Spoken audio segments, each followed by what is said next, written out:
नमः सिद्धेभ्यः।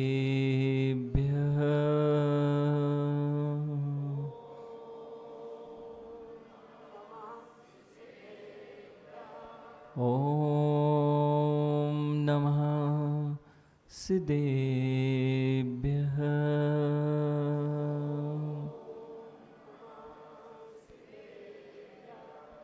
ॐ नमः सिद्धेभ्यः।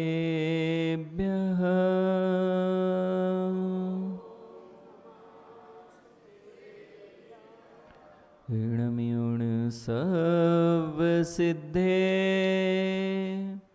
झाड़तं कविद्येह संसारे।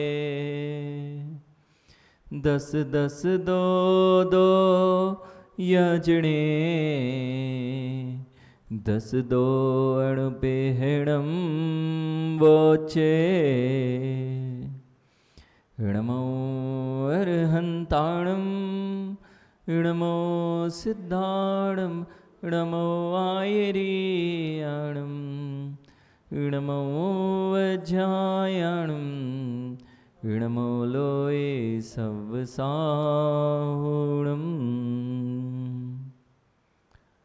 बोलिए अनंतानंत सिद्ध परमेष्टि भगवान की, देवादिदेव 1008 आदिनाथ भगवान की, देवादिदेव 1008 तीर्थंकर भगवंत पार्श्वनाथ स्वामी की, परम पूज्य आचार्य भगवान कुंद कुंद देव की, परम पूज्य आचार्य भगवान समंत भद्र स्वामी की, परम पूज्य राष्ट्र गौरव गणाचार्य श्री 108 विराग सागर जी महामुनिराज की, परम पूज्य आचार्य भगवान अध्यात्म योगी चर्यासमणि 108 विशुद्ध सागर जी महामुनिराज की, द्वादशांग जिनवाणी माता की।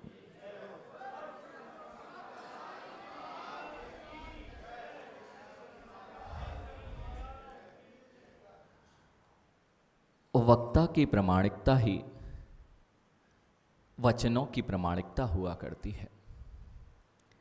जो वक्ता प्रमाणित ना हो उसके वचन भी प्रमाणभूत नहीं कहे जा सकते, प्रामाणिक नहीं कहे जा सकते।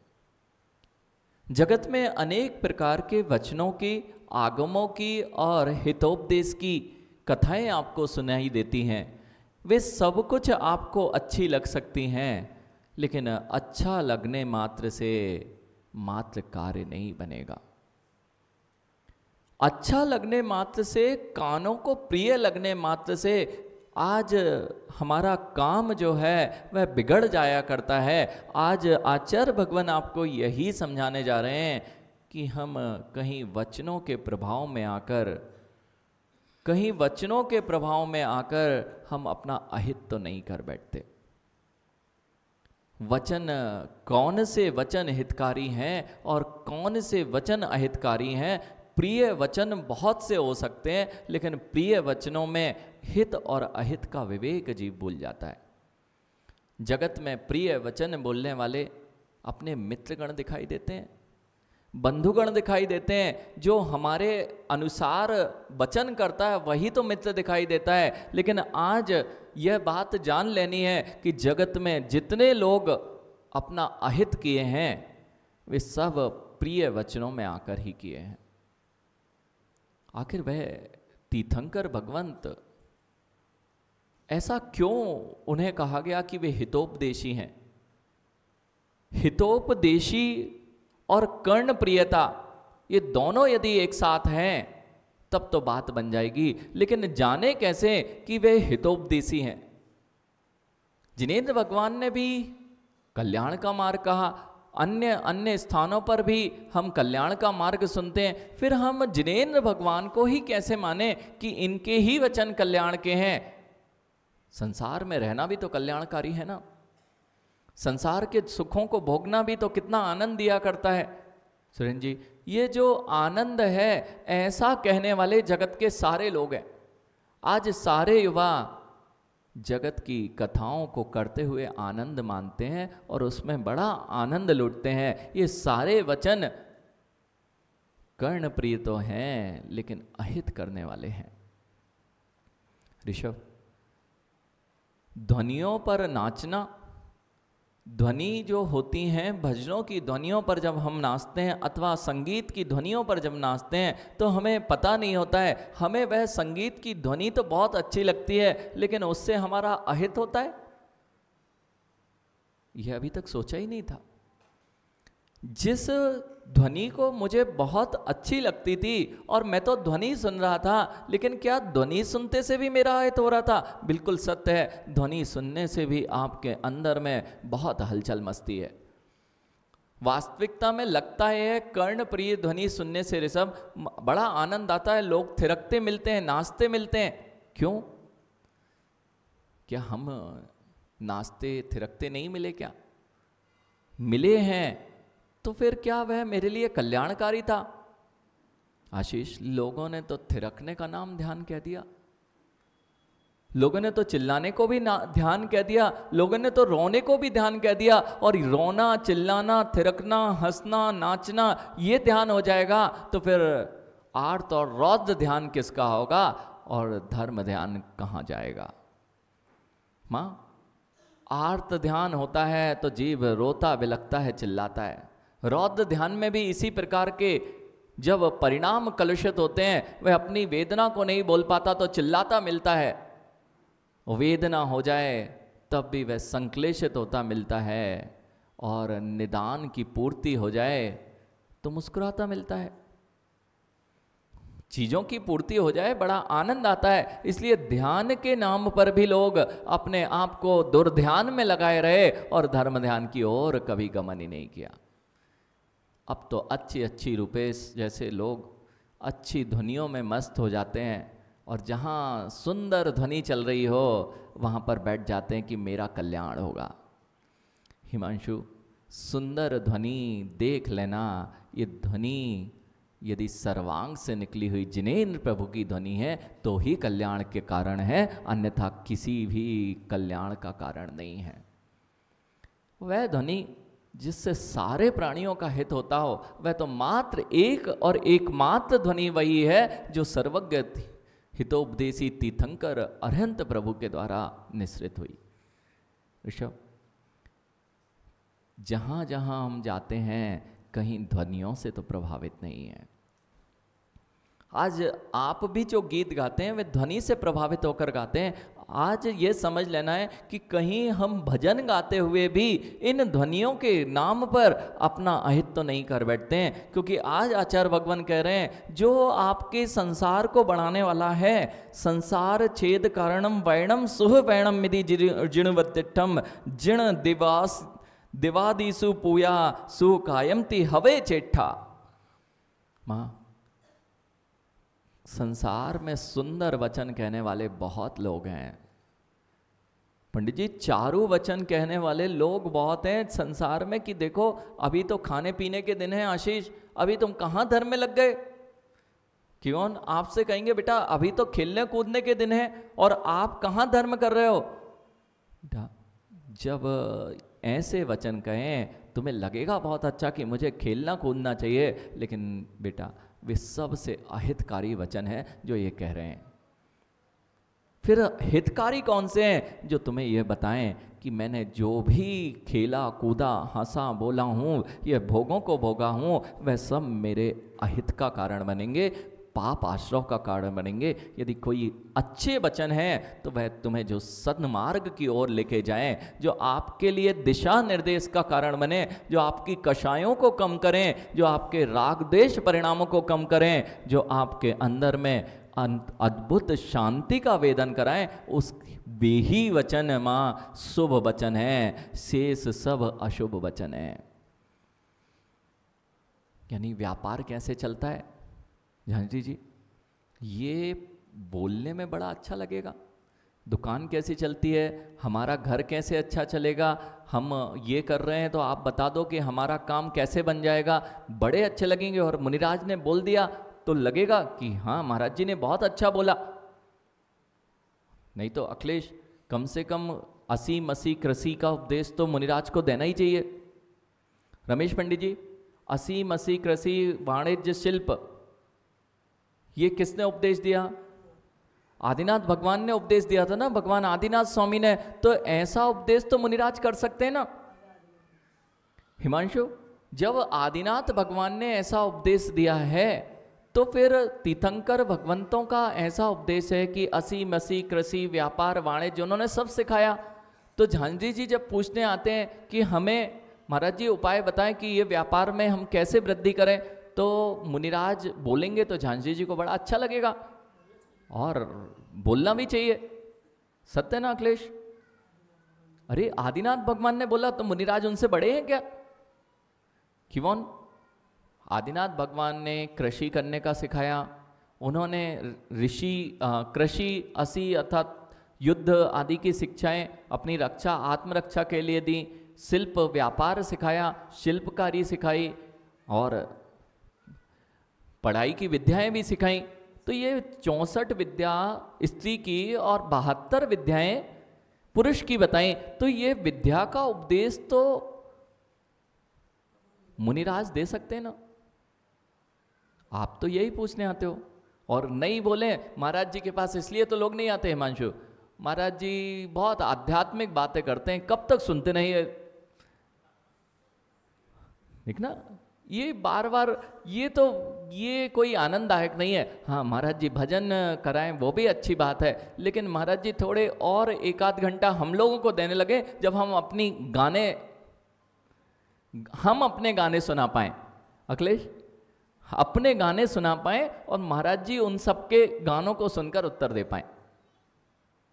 माँ, ये भगवान ने जो उपदेश दिया था असी मसी कृषि का, ये अशुभ का उपदेश दिया था। अरे अशुभ का उपदेश? भगवान अशुभ का भी उपदेश देते हैं क्या? ऋषभ, भगवान अशुभ का भी उपदेश देते हैं? हाँ बेटा, भगवान जो तीर्थंकर भगवान अरहंत बन जाते हैं वे कभी भी अहित का उपदेश नहीं दे सकते, ना तो आपके अहित का और ना ही किसी प्राणी का अहित हो जाए ऐसा उपदेश भी नहीं दे सकते। तो असी मसी कृषि जो लिखा हुआ है वह झूठा है ना। मां, जब उन्होंने उपदेश दिया था तब वे भगवान अरहंत सर्वज्ञ केवली वीतरागी नहीं हुए थे, इसलिए उन्होंने उपदेश दिया था। और यदि वे वीतरागी होकर इसका उपदेश देते तो फिर उनके वचन अशुभ में चले जाते, जीवों का घात करने का कारण बनती है असी मसी कृषि व्यापार वाणिज्य। तो फिर महाराज जी हम तो यही पूछने आए थे, बाकी तो हमारा कोई प्रयोजन नहीं था कि आपके पास जुड़े। हाँ, कई लोग आते हैं सुरेंद्र जी, वो कहते हैं महाराज जी कोई आटी आटी नहीं बांधते, कुछ तो बांध दो जिससे कि हमारी, यानी जो रक्षा तुम्हारी हम करेंगे, ये जिनेंद्र भगवान के वचनों के आधार पर जो रक्षा की जाएगी वही तुम्हारी संसार से रक्षा है, शेष तो तुम्हें संसार में डुबाने वाला कार्य है। ऋषभ, शेष सारा डुबाने वाला कार्य है। हाँ, इसलिए रुपेश, नहीं तो कई लोगों की बुद्धि दूसरे की ओर जल्दी होती है। अब ये तुरंत दिमाग घुमाओ जगदीश जी कि कैसा कैसा चल रहा है, लेकिन ध्यान रखना तुम बहुत अशुभ में जा रहे थे, तो पहले थोड़ा तुम शुभ में तो आ जाओ, कम से कम जिनेंद्र भक्ति में तो आ जाओ, देव शास्त्र गुरुओं की चरणों में तो आ जाओ।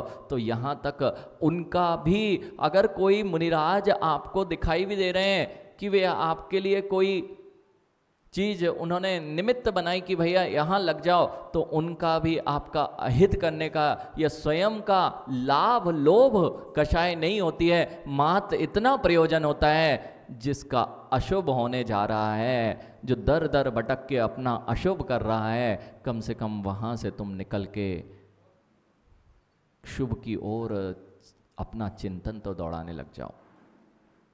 इसलिए प्रसंग ये है कि वीतरागता के अभाव में हितोपदेशता मिलती नहीं, इसलिए जिस बैठी हैं वह हितोपदेशी नहीं हो सकता। इसलिए सबसे पहला यदि कोई कल्याण का मार्ग बताया है जिसको सुनकर आपके अंदर में आनंद नहीं आता है, अभी वर्तमान की स्थिति यही है। व्रत लेना, अगर व्रत लेने की बोले तो बड़ा कष्ट है, ये कष्ट देते हैं व्रत।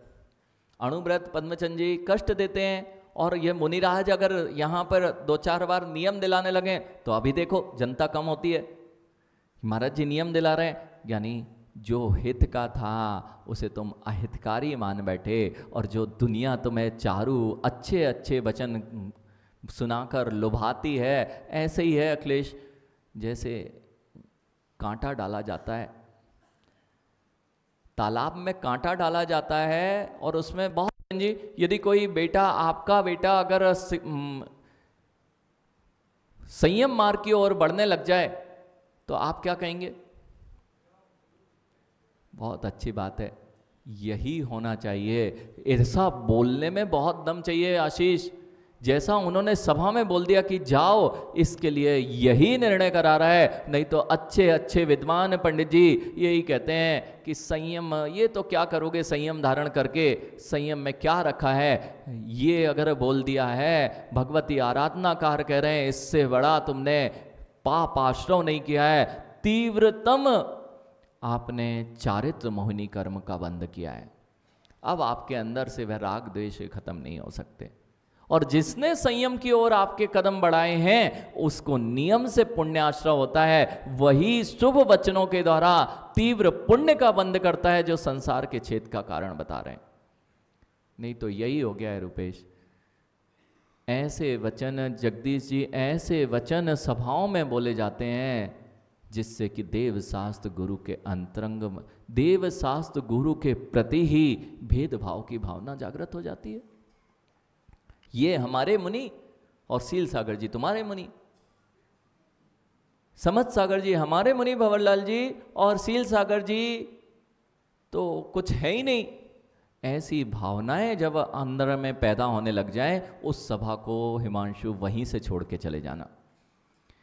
मां, जिस सभा में आपको आनंद आ रहा है ना, प्रवचन चल रहे हैं आनंद आ रहा है ना, और यहीं राग द्वेष की बातें होने लग जाएं, जगदीश जी यहीं पर एक का सम्मान और एक का अपमान होने लग जाए, बस वहीं से दूसरे दिन जो सभा दिखाई दे रही है यह अपने आप कम होने लग जाएगी, किसी को बताना नहीं पड़ेगा। ये सभा क्यों सुशोभित हो रही है इनको भी पता है। यहां पर किसी के प्रति राग द्वेष अपमान सम्मान की भावना नहीं है, सबके प्रति हित और प्राणी मात्र के लिए हित की कहीं यदि भावना भाई जाती है तो मात्र यह जिनेंद्र वचन है, यह जिन सभा है, यह प्रवचन है। मां, अब तो ये सभाएं ऐसे होने लगी शिखर चंद जी, गाई जाएगी गुरु की महिमा, गाई जाएगी प्रभु की महिमा और देव शास्त्र गुरु की महिमा।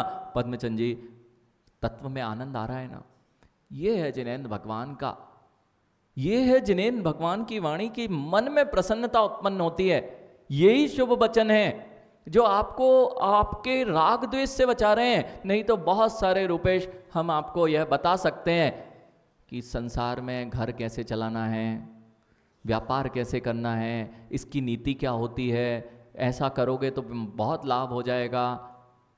ऐसे भी वचन बोल दिए जाते हैं कि भैया अपने माता पिता से नीति जब खेलेंगे ना, नीति बहुत कूटनीति जिसे कहा गया राजनीति, वह कूटनीति राजनीति मात्र अपना भला देखती है, पर का भला नहीं देखती।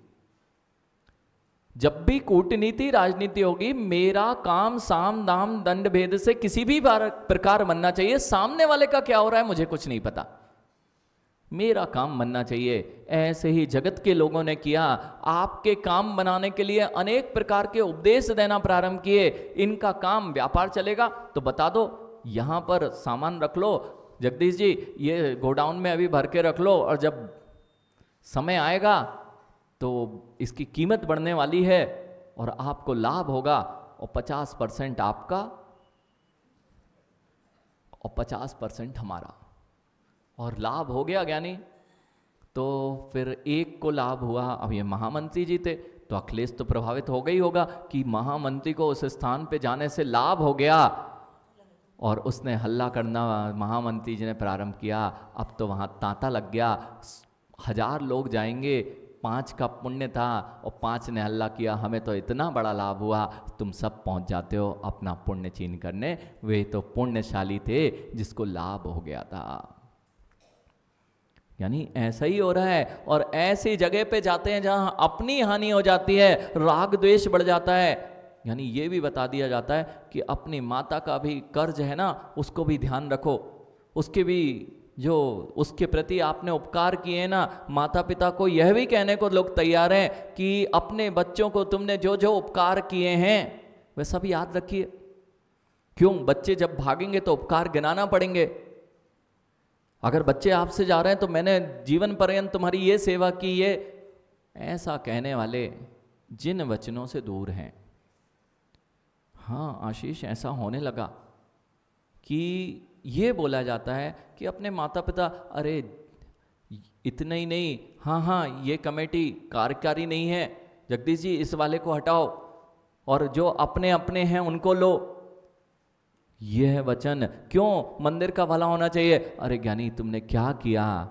मंदिर का तो भला दिख रहा था लेकिन लोगों का अभला कर दिया, लोगों के अंदर राग द्वेष की भावनाएं पैदा कर दी। इसलिए सबको लेके चलने की बात, जहां पर सबका भला होता है, एक का भी अभला नहीं हो, एक का भी ऐसा ना हो जाए कि वह अहित हो जाए, ऐसी जिनेंद्र वाणी होती है, ऐसे जिनेंद्र भगवान के वचन होते हैं। और यदि एक का भी अहित हो रहा है, रुपेश 100 लोग मर रहे हों, उनको बचाने के लिए एक की जान चली जाए, चलेगा ना? 100 लोग बच रहे हैं ज्ञानी, 100 लोग बच रहे हैं ना आशीष, तो एक की जान चली जाए तो कुछ फर्क पड़ेगा क्या? ऐसा जगत कहता है कि देखो नीति है, 100 लोग बच रहे, एक की चली जाए, लेकिन जिन धर्म कभी नहीं कहेगा कि एक की जान भी चली जाए, वह तो कहेगा 100 भी बचने चाहिए और एक भी बचना चाहिए। इसका नाम जिन दर्शन है। इसलिए त्रस जीवों को लोग देख ही नहीं पाते जीव, इसलिए तो कहा मां अपनी रक्षा के साथ साथ जीव अपने त्रस जीवों की भी रक्षा करे। अपना लाभ दिखता है, बेचारे त्रस जीवों की तो क्या गत होती है यह पता ही नहीं होता है। इसलिए शुभ चेष्टा वचन वही है हिमांशु, जिसमें दीवारें खड़ी ना हों, जिसमें दीवारें टूट जाएं, उसका नाम ही जिन वचन है। एक क्षमा सागर जी महाराज जी बहुत सुंदर कविता कहा करते थे, आपके यहाँ रहे, उन्होंने भी, मुझे पता है शायद जयपुर में ही 12 भावनाओं की, वहाँ 12 भावना चली थी, और उनकी कविताएं जो थी शिखरचंद जी बहुत श्रेष्ठ होती थी। उनकी कविता एक हमारे पढ़ने में जो अभी तक स्मृत है कि संबंधों के बीच स्वयं ही हम दीवारें खड़ी किया करते हैं। संबंधों के बीच प्रथम तो स्वयं ही दीवारें खड़ी किया करते हैं। देखो शब्द उनके थे लेकिन जो भावनाएं याद हैं, संबंधों के बीच पहले स्वयं हम दीवारें खड़ी किया करते हैं। हिमांशु लगाते जाना, अभी ये संबंधों का है, मंदिरों के बीच में भी अब दीवारें खड़ी हो गई हैं। संबंधों में और मंदिरों में, अब मंदिरों के नाम पे 2 भाई हैं हिमांशु, तो एक अमुक मंदिर जाता है, दूसरा अमुक मंदिर जाता है, जिन मंदिर की बात कर रहा हूं, और दोनों के संबंध नहीं हो सकते हैं। क्यों? ये अमुक मंदिर वाले हैं, यानी ये जिनेंद्र वाणी को तुम क्यों विपरीतता में ले जा रहे हो? क्योंकि जो राग द्वेष की खाई को गहरा करे वह जिन वचन कभी नहीं हो सकते। एक दूसरे को भाई भाई के संबंध भूल गए। क्यों? ये हमारे पंथ वाले नहीं हैं, ये दूसरे पंथ वाले हैं, ये दूसरे पक्ष वाले हैं, हम अन्यत्र वाले हैं, ये कीर्ति नगर वाले हैं, इसलिए हमारे मंदिर नहीं आएंगे शिखरचंद जी, क्योंकि आप ज्योति नगर वाले हैं। सत्य ना? और यही करते रहे तो जिन वचन अभी आपने सुने ही नहीं है, कान बंद कर रखे हैं। शिखरचंद जी, वे क्षमा सागर जी की क्या भावना उस कविता में थी? संबंधों के बीच प्रथम तो स्वयं ही हम दीवारें खड़ी करते हैं और धीरे से फिर उसमें एक खिड़की लगाते हैं, फिर धीरे से हम उसमें एक खिड़की लगाते हैं, लेकिन पास रहकर भी कहां मिल पाते हैं। आज घरों में दीवारें खड़ी हो गई हैं, महाराज जी बस चौका ही अलग हुआ है, हम लोग एक ही अपार्टमेंट में रहते हैं। और जैसे महीनों महीनों में आप अपने पड़ोसी को नहीं देखते, अब ऐसे ही अपने संबंधियों को नहीं देखते। ये आपकी राग द्वेष की कलुषित भावनाएं आपके अंतरंग में जागृत हो गई हैं। जितनी वासनाएं बढ़ेंगी उतनी दीवारें बढ़ेंगी। शिखरचंद जी, जितनी वासनाएं जीव के अंदर में बढ़ेगी पारस भैया, जितनी वासनाएं बढ़ती जाएंगी उतनी दीवारें खड़ी होती जाएंगी। आज जो पारिवारिक संबंधों का विच्छेद होता जा रहा है, एकल की ओर भाग रहा है, उसका मूल कारण है वासनाओं का और अभिलाषाओं का तीव्र हो जाना। हाँ जी, वासनाएं और अभिलाषाएं जब तीव्रता पकड़ती हैं तो ना तो पिता ध्यान आता है, ना माता ध्यान आती है, ना भाई बंधु, सगे भाई बंधु याद आते हैं। वह तो मात्र अपनी अभिलाषाओं और वासनाओं को पूर्ति करना चाहता है। इसलिए जब धार्मिक माहौल था मां, तब एकल की प्रवृत्ति नहीं थी। एकल परिवारों की प्रवृत्ति तब से ही बढ़ने लग गई जब से धर्म से हम दूर होते गए और वासनाएं और अभिलाषाएं बढ़ती गईं। अब तो अगर पूरा परिवार भी जगदीश जी एक छत के नीचे रहता है ना, तो एक छत के नीचे सब 4 बेटे हैं तो चारों का अलग भोजन होता है। अब वात्सल कहाँ आएगा? और एक साथ उठना बैठना ही नहीं है, इसलिए वात्सल का अभाव है। और जिसके अंदर, अब महाराज जी आपका ये शुभ वचन है, ये प्रवचन है क्या? पदमचंद जी आप पूछ सकते थे, आप तो घर परिवार की बोल रहे हैं। अरे ज्ञानी, घर परिवार की नहीं बोल रहे हैं। पहली चीज यदि कोई कही गई है, मैत्री भाव जगत में मेरा सब जीवों से नित्य रहे। मैत्री भाव जगत में मेरा कुछ जीवों से नित्य रहे।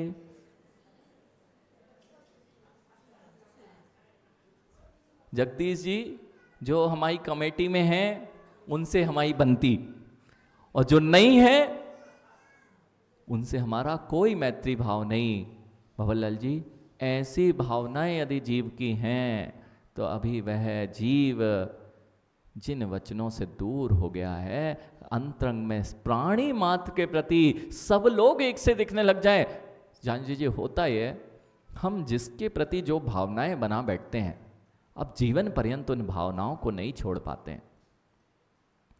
हमने किसी के विषय में जो गलत विचार धारणा बना ली है, वह विचारधारा नहीं छोड़ी जाएगी तो आपके कलुषित हृदय को होने से कोई नहीं बचा सकता। आप उससे बोल भी नहीं रहे ना, तो हमेशा अरे ये तो ऐसे हैं, आपके आश्रव का कारण बन रही है।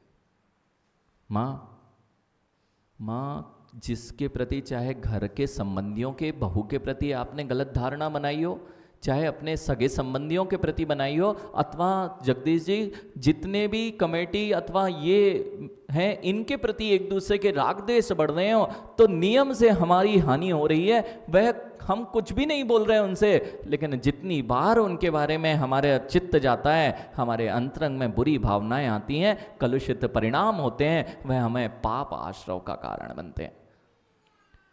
भावना बदल दीजिए अखिलेश, बस अभी देखो वे ही तुम्हारे साथ खड़े मिलेंगे।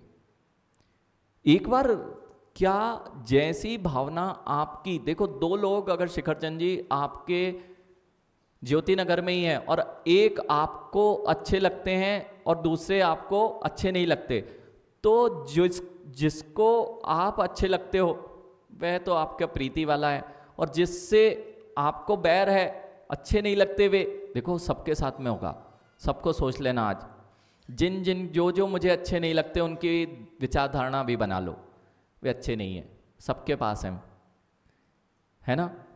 ऐसा कोई नहीं होगा कि जिसके पास ऐसा ना हो। अगर हो जाओगे तो यही तो बता रहे हैं, वीतराग धर्म तुम्हारे अंतरंग में आ जाएगा। किसी के प्रति राग और किसी के प्रति द्वेष की भावनाएं जब तक नहीं छोड़ेंगे, तब तक जिन्हें वचन तुम्हें समझ में आने वाले नहीं है। ऐसा ही हुआ शिखरचंद जी, जिससे आपको अप्रीति थी उसको भी तो तुमसे अप्रीति थी, तभी तो नहीं बन रही है। तो जैसे आप उसके बारे में बुरा सोचते हो, वह भी नियम से तुम्हारे बारे में बुरा सोच रहा है, तो तुम कौन से अच्छे हो? वह बुरा था ना, जो आपको अच्छा नहीं लग रहा था, वह बुरा था ना। क्यों बुरा था? उसके अच्छे गुण नहीं थे, तो आपके कौन से अच्छे गुण हैं जो आप दूसरे के बारे में बुरा सोच रहे हो? आपके कौन से अच्छे गुण हैं? आपने भी तो धारणा बना के, तो आपके अंदर भी तो बुरे गुण हैं और उसने भी धारणा बना रखी है कि आप अच्छे नहीं हो, आप कितने ही अच्छे बने रहो। ऐसे ही जगत में कोई भी जीव बुरा नहीं है, मात्र मैं उसके प्रति जो धारणा बना लेता हूं। नहीं तो एक भी जन यदि बुरा होता तो उसके मित्र नहीं मिल सकते थे। कोई भी बुरा नहीं है, मेरी धारणा उसके प्रति मात्र अशुभ को देखने की होती है। मां जैसे अगर यहां पर व्यंजन रख दिया जाए और वहीं पर मल पड़ा हो, मक्खी कहां जाएगी? मक्खी कहां जाएगी? अरे व्यंजन रसगुल्ला रखा हुआ है, लेकिन मक्खी की प्रवृत्ति मल पर ही होती है। ऐसी मेरी ही प्रवृत्ति, हर जीव के अंदर गुण और दोष दोनों होते हैं, लेकिन मेरी प्रवृत्ति उसमें दोष ढूंढने की होती है, गुणों की ओर होती नहीं है। अब तो यही हो रहा है ज्ञानी हिमांशु, अब तो देव शास्त्र गुरु में भी दोष दिखाई देने लग गए हैं। मक्खी की पर्यायों में ना जाना हो मां, तो किसी के प्रति अपनी धारणाओं को मत बनाइए, नहीं तो हमारी धारणा हमेशा अशुभ की ओर जाती है। किस किस ने कभी विचार किया, अगर किसी की भलाई बोलना चालू कर देना कोई रुपेश, तो रुचि नहीं होती। अगर किसी के गुण आपके सामने गाने लग गया ना, तो कहता है अरे ठीक है यार, वो तो चलता रहता। और किसी के अवगुण मां निंदा पुराण मंदिर में आके खुल गया बहू का ही, तो एक आध घंटे तो वैसे ही निकल जाएगा, कुछ पता नहीं चलेगा। मां सत्य है, सत्य है हर जीव की, यानी चाहे ऑफिसों में करो, ये मंदिरों में ऑफिस नहीं जाते, अब तो ऑफिस भी जाते हैं, तो वो यही कर रहे हैं। और आप ऑफिसों में जाके एक दूसरे की निंदा कर रहे हैं। और कई लोग, रमेश पंडित जी, कई लोग जिनेंद्र भगवान की देशना में आके एक दूसरे की निंदा, नहीं तो गुरुओं और प्रभुओं की निंदा करने में लगे हुए हैं। ये मंदिर हमारे नहीं, वे मंदिर हमारे हैं। जिन मंदिरों की बात कर रहा हूं, और जिन मंदिरों में एक दीवार से लगी दीवार में दूसरा मंदिर स्थापित क्यों हुआ हिमांशु? एक मंदिर ये बना हुआ है और अगले इसी दीवार से लगा हुआ दूसरा जिनालय मिल जाएगा। और हिमांशु अब ये वाले जिनालय में नहीं आएगा जो 25 साल से जाता था, हो सकता है बाजू वाले जिनालय में दर्शन करने चला जाए। हिमांशु को नहीं लेना पद्मचंद जी, 2 भाई है ना, तो एक बाजू वाले जिनालय में जाता है और एक दूसरे जो पहले वाला जिनालय था वहाँ जाता है। या दीवालें किसने खड़ी कर दी? जिन वचन तो दीवालें हटाने वाले थे, तुमने जिन वचन बोलने वालों के बीच में ही दीवालें खड़ी कर दी। जानजी जी, ऐसा नहीं हो रहा क्या? ऐसा हो रहा है। तो जहां पर यह हो रहा है वह जिन वचन हो सकते हैं क्या? वह तो ये कह रहे हैं कि किसी के प्रति राग द्वेष पैदा नहीं होना चाहिए। फिर तो हम प्रभु प्रभु में, नहीं तो हम सोचते हैं अब तो ये महावीर भगवान नहीं है ना, महावीर भगवान तो मोक्ष चले गए। जगदीश जी, महावीर भगवान मोक्ष चले गए, अभी तो सीमंदर भगवान बैठे हैं, तो मैं तो सीमंदर भगवान का भक्त बनूंगा, महावीर भगवान का क्यों बनूं? यानी क्यों राग देश करते हो? जो सीमंदर भगवान वे भी अभी साक्षात नहीं दिख रहे हैं, लेकिन महावीर भगवान है वे भी नहीं दिख रहे हैं। अभी जो वचन दिख रहे हैं वे उन्हीं के दिख रहे हैं, जैसे सीमंदर भगवान के थे, चाहे महावीर भगवान के थे। लेकिन मेरी कषायों की पुष्टि होती है, इसलिए मैं भगवान को भी भगवान कहाँ देख पाता हूँ।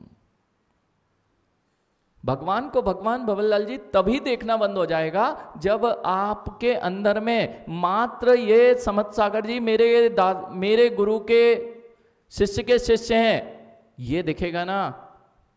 और दूसरे दिगंबर मुनि यदि यहाँ पर आए हैं और उनके लिए तुम्हारी भक्ति नहीं दिखेगी, तो फिर अंतरंग से मिलना। अभी मैंने किसी लोभ के वशीभूत तो गुरु नहीं बनाया है, अभी दिगंबर पिछी कहाँ दिखना प्रारंभ हुई है। हाँ जी, ये ऐसा हो रहा है। जब तक आशीर्वाद मिला आशीष को, तब तक ये मेरे गुरु, और आशीष बंद हुआ, आशीष बस आशीष मिला, इनके आशीष से देखो आपकी प्रवृत्ति हमें पता है चमत्कार को नमस्कार की ओर होती है, लेकिन दिगंबर मुद्रा में हर मुनिराज का आशीर्वाद लगता है। ऐसा लगता है वे तुम्हारे कर्मों को, जो पुण्य वर्गणाओं का कारण करते हैं, जहां भी शीश झुकाओगे, झांझी जी, जिस दिगंबर मुद्रा के आगे शीश आप झुकाएंगे वहां तुम्हें तीव्र पुण्य बंदी होगा, पाप बंद कभी नहीं होगा। जहां भी आप शीश झुकाएंगे दिगंबर मुद्रा के आगे, ऐसा भी कहते हैं यदि पुतला भी रखा है ना, ये सारे जिनेन्द्र भगवान हैं क्या आपके यहां? ये जिनेन्द्र भगवान की प्रतिमाएं हैं जगदीश जी, ये जिनेन्द्र भगवान हैं क्या? जब जिनेन्द्र भगवान की मुद्रा के आगे आप नमस्कार करते हैं तो पुण्य आश्रय होता है। वे तो अचेतन प्रतिमाएं हैं, और जो चेतन जिनबिंब हैं उन दिगंबर मुद्रा के आगे जहां भी मिल जाए दूर से ही नमस्कार कर लोगे तो वहां पुण्य का ही अर्चन होगा। क्योंकि आज माँ मात्र वचनों की शुभ प्रवृत्ति नहीं, आपकी काय की शुभ प्रवृत्ति जब होती है, जब आप यहाँ हाथ जोड़कर बैठे हैं, मंदिर आए हैं, कुछ भी नहीं कर रहे हैं, मंदिर आ गए हैं, आपने अपने पैरों का सही उपयोग किया, आपने आहार दान दिया, आपने अपने हाथों का सही उपयोग किया। जिसने रुपए से सुबह से अभिषेक पूजन कर लिया उसने अपने हाथों का सही उपयोग किया। जिसने अपने वचनों से जिह्वा का प्रयोग कर लिया ऋषभ, उसने अपनी जिह्वा को सांप तुल्य कहा है आचार्य भगवंतों ने। बिल में रहती है और फुसकार मारती है। जैसे सांप बिल से निकलते से ही क्या करता है? फुसकार मारता है, डसता है। आशीष, ऐसे यह जिह्वा है, जब खुलती है तो कितनों के प्राण ले लेती है।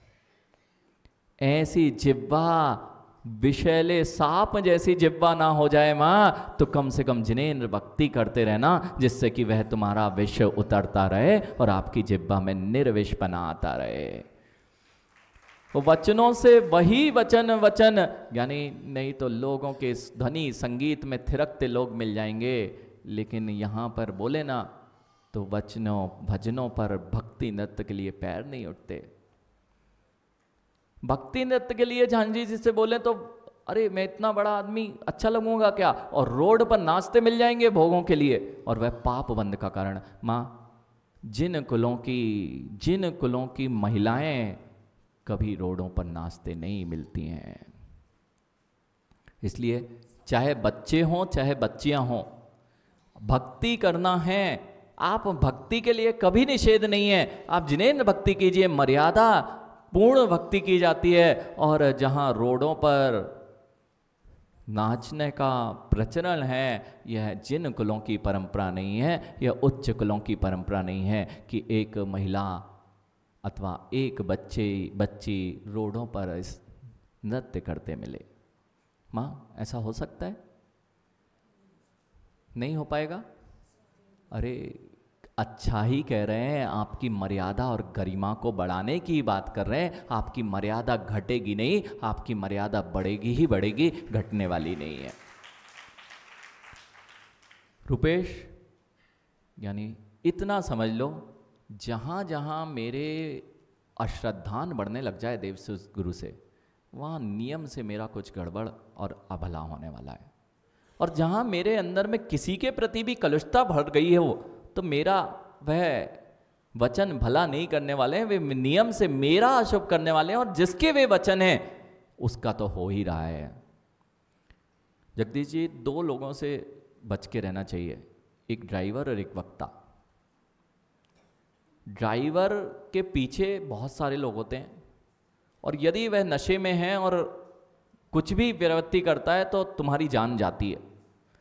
तो बैठ के जब बस में बैठो तो देख लेना चाहिए भैया ड्राइवर सही साठ है कि नहीं, कि गड़बड़ ना कर दे, मेरी जान उसके हाथ में है।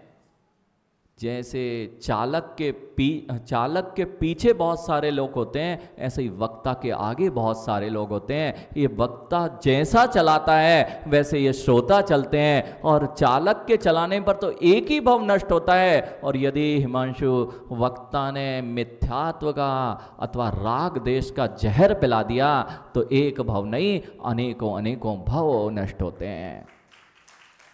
महाराज जी, ऐसा भी होता है क्या? जिन वचनों में कोई मिथ्यात्व पिलाएगा क्या, बेटा देव शास्त्र गुरु का अवर्णवाद मिथ्यात्व है शिखरचंद जी, और देव शास्त्र गुरु की गणधर पीठ पर बैठ के आज देव शास्त्र गुरु का अवर्णवाद होता है, तो मिथ्यात्व का ही तो रस घोला जा रहा है।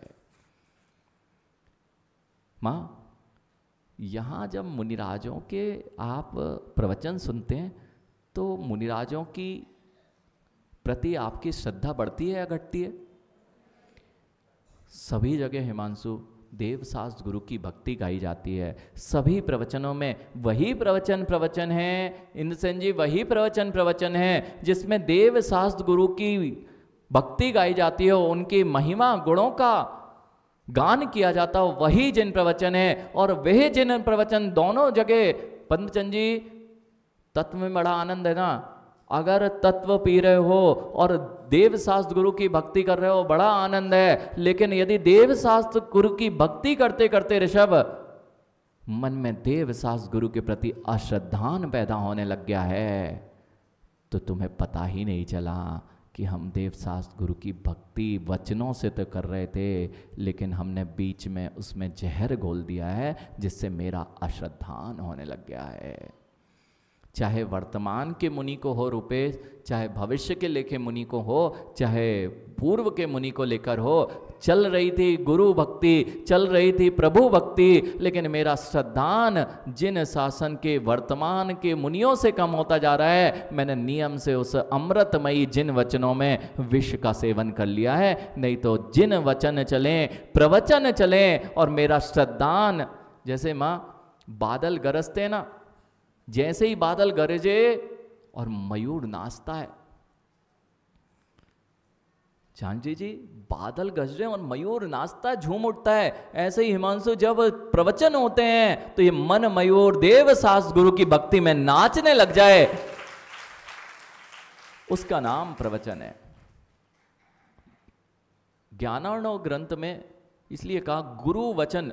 शिखरचंद जी एक बात यहां पे सीखेंगे, क्यों गुरु के वचन ही प्रमाणित कहे गए हैं। बहुत अच्छे आप वक्ता हो सकते हैं, बहुत अच्छा जानते हैं, हो सकता है मेरे से ज़्यादा आपका अध्ययन हो, लेकिन कहा फिर भी शोभा को आप प्राप्त नहीं होंगे, शोभा को तो दिगंबर मुद्रा के धारी जिन वचन करने वाले ही प्राप्त होंगे। फिर इसके लिए आचार्य भगवंतों ने ज्ञानार्णव ग्रंथ में एक गाथा लिखी, कितना ही प्रमाणित ग्रंथ हो, कितने ही प्रमाणिक वक्ता हो, अगर उसके पास गुरु नहीं है ना हिमांशु, तो उन्होंने एक दृष्टांत लिखा।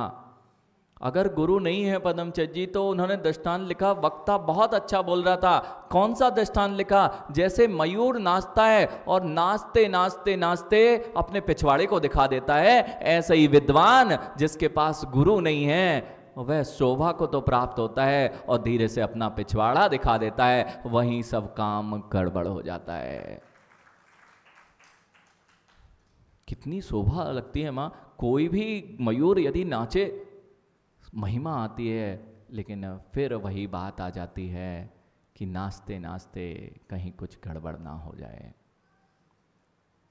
माँ इसलिए तत्व सुनने की रुचि, मुझे पता है जगदीश जी बहुत अब गहरा व्यसन जिसे आप कहते हैं ना, नशा हो जाता है, जैसे नशा हो जाता है ऐसे ही जिसको तत्व की रुचि हो जाती है हिमांशु, वे सब देखो ऐसे ऐसे लोग यहाँ बैठे हैं जिसने कभी जिनवाणी नहीं सुनी होगी, वह भी रुपेश यहाँ के सुंदर जिनवाणी के रासपान कर रहे हैं। क्यों? नशा तो बहुत कम होता है। अरे जिसने कभी माँ अंधकार से कोई बाहर ना आया हो, देवेंद्र जी जिसने जीवन पर्यंत अंधकार देखा हो और कभी उजाला दिख जाए तो क्या होगा। माँ एक ट्रेन में बालक जा रहा था और वह 22 साल का बालक, ऋषभ 22 साल का बालक था, अपने पिता के साथ जा रहा था और बिल्कुल बच्चों जैसी चेष्टा कर रहा था। 22 साल का था लेकिन बच्चों जैसी, देखो देखो पिताजी पेड़, वो देखो पेड़ पीछे जा रहा है, वो देखो वहां गाय खड़ी है, अरे कितना सुंदर आसमान दिख रहा है, देखो बादल ऐसे उड़ रहे हैं, जैसे बच्चे करते ना वह कर रहा था। भावरजाल जी वह 22 साल का लोग बाग सोचे पता नहीं थोड़ा मंद बुद्धि है कि कौन छोटे बच्चे नहीं करते, देखो वो पिताजी को दिखाते हैं, ऐसा ही 22 साल का व्यक्ति करे। तो जितने लोग बैठे थे वे सब उसे मंद बुद्धि समझ रहे थे, शिखरचंद जी मंद बुद्धि समझ रहे थे, और उसके पिताजी को कुछ भी असर नहीं हो रहा था, और पिताजी बड़े मुस्कुरा मुस्कुरा के उत्तर दे रहे थे। किवान बेटा, जब आप पिताजी से कुछ भी पूछते हो तो वे उत्तर देते हैं ना बहुत अच्छे से, सब चीज़ें बताते हैं, लेकिन जब आप बड़े हो जाओगे ना और पिताजी कुछ पूछेंगे ना, एक बार की जगह अगर 2 बार पूछ लिया तो आज की बात याद रखना, तुमने 10 बार पूछा था, तुम्हारे पिताजी ने उत्तर दिया था। जब बड़ा हो जाऊंगा और पिताजी दूसरी बार पूछें तो झंझला के उत्तर मत देना। झंझला के क्यों, बड़े हो गए ना अब हम झांझरी जी, तो पिता को उत्तर हम झंझला के देते हैं अगर दूसरी बार अगर उसने पूछ लिया है। यह प्रवृत्ति सबके पास है, देखो, चाहे हम हो चाहे आप हो, यह प्रवृत्ति को कम करने की दिशा में काम करना पड़ेगा। नहीं तो पिता, बेटा ऋषभ, वह 22 साल का बालक पूछता रहा और पिताजी बड़े मुस्कुरा के उत्तर देते रहे, हंस हंस के उसके उत्तर देते रहे। तो एक पड़ोसी ने पूछ ही लिया, बहुत देर जब हो गई, बहुत लंबा सफ़र कट गया, तो कहता क्या आपका बेटा मंदबुद्धि है? कहता है नहीं, मेरा बेटा मंदबुद्धि नहीं है। फिर आप इसके साथ ऐसा बच्चों जैसा व्यवहार क्यों कर रहा है, और आप उसको हंस के मुस्कुरा के क्यों ऐसा, मैं समझ नहीं पा रहा हूँ। कहता 22 साल तक इसने कभी पेड़ पौधे और प्रकृति को देखा ही नहीं था, आज इसकी आंखों का ऑपरेशन हुआ है, पहली बार इसने प्रकृति देखी है, पहली बार इसको नजरों में दिखाई देना प्रारंभ हुआ है, इसलिए ये उत्साह में है।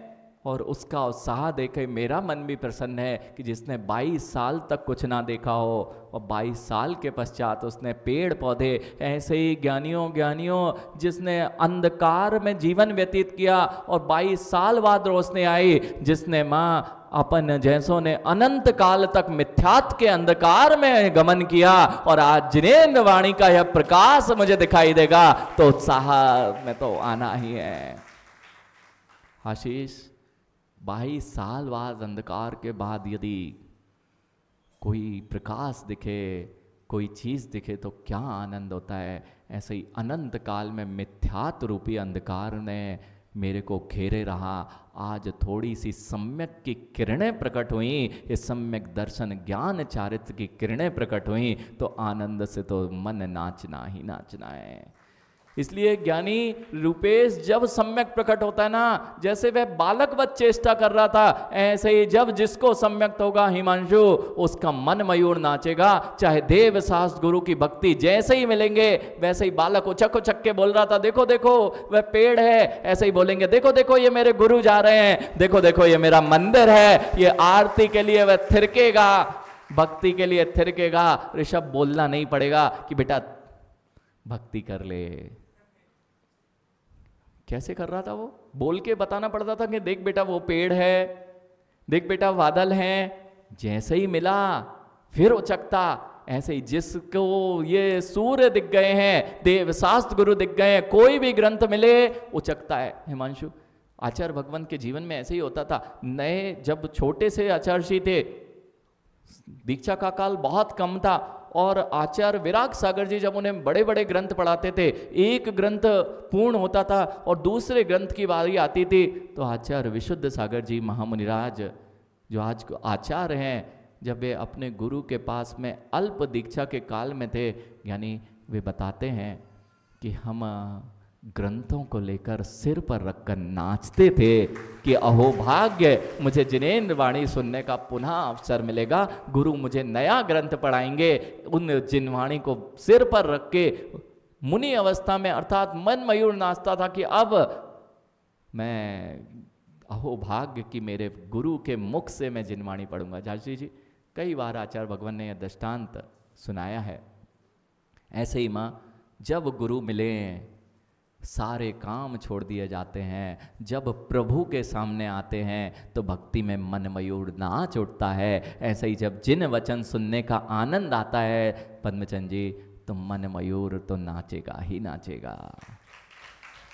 लेकिन इस नाच में कहीं गड़बड़ ना हो जाए सुरेंद्र जी, बस इतना ध्यान रखना। जगदीश जी ध्यान रखना, ये सब मुस्कुराते इसलिए मिल रहे हैं क्योंकि देवशास्त्र गुरु के प्रति श्रद्धा न बढ़ रहा है। और इस गणधर पीठ पर यदि एक भी जना आपने ऐसा बिठा दिया शिखरचंद जी कि गा तो रहा था देवशास्त्र गुरु की महिमा और हो रहा था मुझे अश्रद्धान, तो मेरा काम सब गड़बड़ हो जाएगा। इसलिए पद्मचंद जी आप इतनी दूर से रोज आते हैं, रोज यहाँ तक तो आना, जब तक आपका श्रद्धान है तब तक तो आना। मात्र ध्वनि में अपना मन मत लगा लेना कि तत्व चर्चा की ध्वनि में बड़ा आनंद आता है, लेकिन तत्व चर्चा की ध्वनि में वहीं पर स्थान पर जाना जहाँ देवशास्त्र गुरु के प्रति आपका श्रद्धान ना बढ़ने लग जाए। नहीं तो ध्वनियों का राग बड़ा विकट है। हाँ माँ, कौन कहता है भगवान, बोलो बोलो, कौन कहता है भगवान, ओ निर्गुण न्यारे।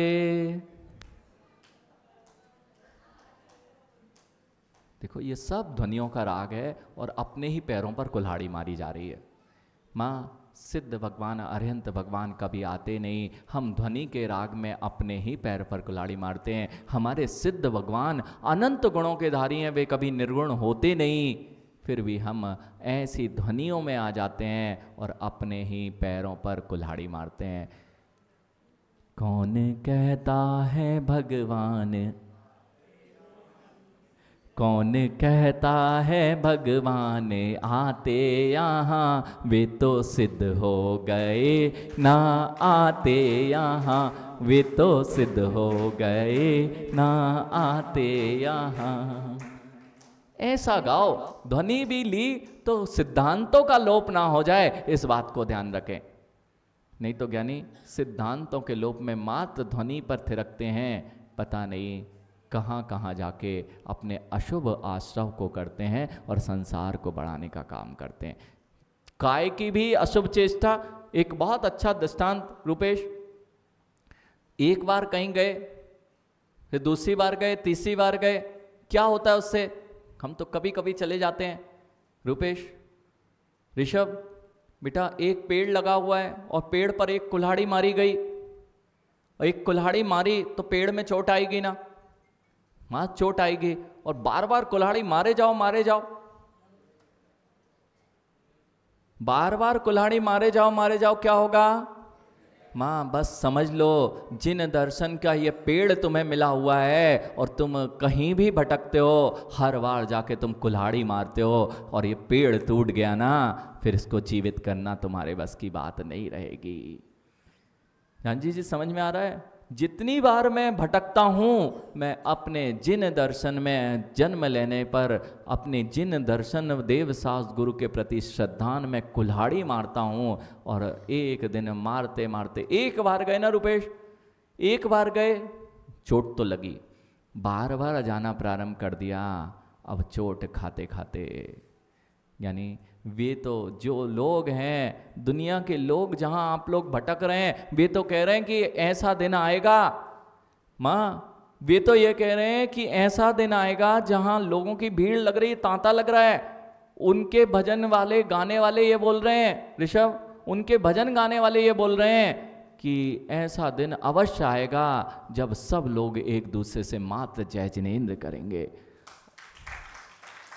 और हम उस जगह जाके बोल रहे हैं जहां पे हमें वो प्राप्त है, और हम जय जिनेंद्र छोड़ के अनेक स्थानों पर जा रहे हैं। तो अब विचार करना, वे तो ये कह रहे हैं कि पूरी दुनिया को एक दिन जिनेंद्र भगवान के चरणों में आएगा, लेकिन हमको वह पेड़ मिल गया शिखरचंद जी, और हम कुल्हाड़ी मारने पे तुले हुए हैं। कितने लोग कुल्हाड़ी मारते हैं?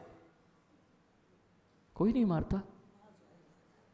वो देखो, एक ने तो बताया, यानी अभी अंधकार में जीवन चल रहा है, जिस दिन ये प्रकाश दिखाई दे जाएगा, जिसके पास में यह प्रकाश आ जाएगा, वह कभी भी जानबूझकर अपने पैर पर कुल्हाड़ी नहीं मारेगा। मां, कितने लोग कुल्हाड़ी मार रहे हैं? छोड़ेंगे नहीं ना? बिल्कुल नहीं छोड़ना, बिल्कुल नहीं छोड़ना। जिन जिनको अभी संसार में नरक की याद नहीं है, फिर से थोड़ी यात्रा करना है, जिनको दुर्गतियां अभी याद नहीं है, बिल्कुल नहीं छोड़ना है ऐसा कार्य। क्योंकि वहां जाके यात्राएं करना पड़ेंगी। देखो 2-4 ने उठाया है, कम से कम उनने स्वीकार किया है, बाकी ज्ञानी इतने मद में हैं, इतने मद में हैं। मैं मेरे पास अच्छा भी है ना, ये लोग वही लोग हैं रुपेश, अखिलेश, ये वही लोग हैं। यहाँ तो रखा था हीरा और यहाँ रखे थे कांच के टुकड़े। इनको तो हीरे से कोई मतलब नहीं है, मुझे तो कांच में ही आनंद आ रहा है, मैं कांच ही लेके चला जाऊंगा, मेरा जीवन सफल हो जाएगा। मनीष, कांच या हीरा? परख भी बता दी गई, पारखी बना रहे हैं। हमने किसी से नहीं बोला कि हीरा लेके जाओ, मैंने तो तुम्हें पारखी बनाया। अब निर्णय कर लो कि हीरा बहुमूल्य है, अपने पैरों पर कुल्हाड़ी मारना बहुमूल्य है कि नहीं। हमें तो आनंद आता है महाराज जी, आज से एक एक पिन चुभाना मां, अपने आप में, किसी दूसरे को नहीं, अपने आप को भी नहीं चुभाना। मैं क्यों बोलूं? हाँ, मैं ऐसा दृष्टांत दे रहा हूं कि एक पिन लगेगा ना बुरा मां, अगर ये नहीं छोड़ पाए राग द्वेष कषाय मोह मिथ्यात्व मां, और बिच्छू काटे तो कितना अच्छा लगेगा, बहुत अच्छा लगेगा। यानी जब दुर्गतियां होती हैं कि तुमने तो नरक की गतियों के बारे में पढ़ा है, और यदि वहाँ पर जीव प्रवेश करता है माँ, 1000 बिच्छुओं को काटने का जो दर्द होता है वह मात्र नरक की भूमियों का स्पर्शन करने से होता है। और ऐसा पूरा जीव माँ अपनी दुर्गति नहीं चाहते, मात्र शुभ गतियों में जाना चाहते हो, तो आज से आर के छेद के कारण है, उन्हें ही बोलना, देवशास्त्र गुरु के प्रति अटूट श्रद्धान रखना। क्योंकि देवशास्त्र गुरु का अवर्णवाद मिथ्यात्व में ले जाएगा, और मिथ्यात्व में अनंत बार मुझे ऐसे